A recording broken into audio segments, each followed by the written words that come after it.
Mrinmayi देशपांडेने राधाचा look केला आहे। त्यासोबतच कृष्णाची फ्लर्ट असलेलं म्युझिक सुद्धा तिने तिच्या फोटोला जोडलं। त्यामुळे मृण्मयीचा हा नवा लूक सर्वांनाच आवडलाय।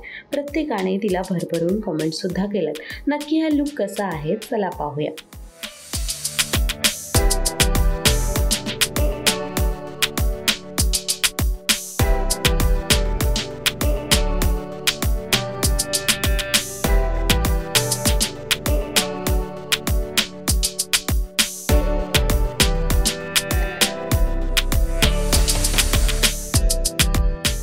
मृण्मयीचा हा लूक तुम्हाला कसा वाटला नक्की कळवा। आतापर्यंत मृण्मयी अनेक पारंपरिक वेशभूषेत आपल्याला दिसलेली आहे, पण हा लूक थोडासा वेगळा आणि हटके होता।